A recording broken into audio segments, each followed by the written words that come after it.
the gospel of the Lord. Praise to you, Lord Jesus Christ. Please all be seated. Before we go directly to our reflection on the Gospel of Mark chapter 7 verses 1 to 13, allow me first to distinguish two kinds of act so that it can help us understand what the gospel means. There are two kinds of act, the elicited act and the commanded act. When we say elicited act, it begins in the mind and ends in the mind. While when we say commanded act, it begins in the mind and ends in one's action. So ano ra, haman kinanga di-distinguish naton para magubtan dayang nga gospel. Because here, the Pharisees and the scribes and all others who are against Jesus question Jesus. Haman, waga panghugas it alima kung magkaon roana mga sumugunod. So what kung hindi sila maghugas it alima? My dear friends, this is not about hygiene. This is not about health protocol. This is about religious tradition. Haman religious tradition. Bangod niya para sa mga Pharisees and the scribes as well as all others who are against Jesus, kung recommended act, kung ano ro hugag nimo sa guwa, hay nagapakita kung ano sa sugod iti mo nga tagipusoon. So nga ni, it all ends sa act, so where does it begin? Sa heart and mind. So para sa mga Pharisees, ro external acts, ro makikita sa guwa, karon ma-judge kung sala o tama ro siya katawo. Ang sambilog para kanda, kung ikaw hay limpyo itagipusoon, hay dapat ipakita mo man nga galimpyo ka sa imong alima. Para kanda, kung limpyo yung alima, limpyo yung tagipusoon.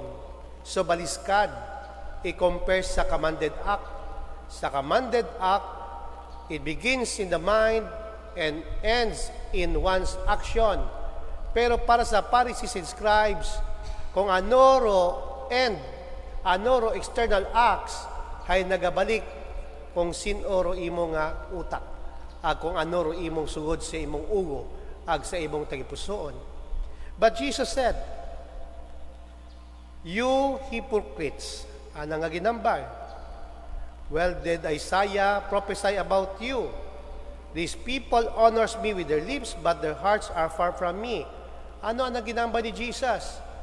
Pwede sir, pwede ma'am, nga ro imong ginahugag, limpyo, tanawon, pero ro imong nga sa sugod, itagipusoon, hay disconnected with your action. It is disconnected with your mind and with your heart. Ang nga ni pwede nga tawgon ikaw hypocrite. Haman. Pwede nga naghugas ka talima para ipakita sa tao nga limpyo yung tagipusoon. But how do we know nga limpyo ginadang tagipusoon? Dahil tanan pwede man kahugas si talima. Agdo yun nga point out ni Jesus. Nga para kana, we should not judge a person because of the external acts. Ano man na ginahimo, ginahugag, we do not know. Because it is something that is internal. It is in the heart and the mind of the person. Therefore, we as people, we can never judge a person or condemn a person. Agani uli saraya nga gospel, nga it is always about you and your God. It's always about the conscience of man. Nga ni kitang tao, hindi kita pwede maglibak, hindi ka pwede magwakal, hindi kita pwede magkundinar kung dato uhay, kung nanong kalangas, kung dato gapangagaki, gapambabayi, kung ano na naubra. We can never judge them according to the gospel because that is something that is internal. We do not know what is happening inside the person.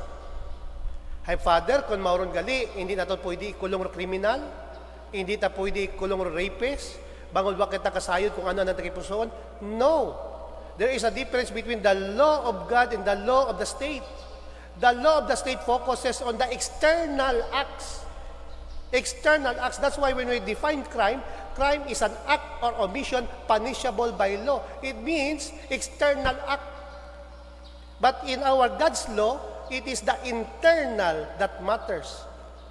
Dahil pwede sir, pwede ma'am, nga mayad ka nga tao, pero bangod sa circumstansya, pwede ka mahugog sa pagpakasala. And that's why Jesus is telling us, we can never judge a person because of the action of that person, whether it is sinful or not. What we can do is to pray to that person for his or her conversion. Agkabay pa sa nga gospel, we have to be reminded, be careful, because the moment we destroy a person, we destroy his or her soul. And by destroying his soul or her soul, we are also part of doing evil, because only the devil wants us to go to hell.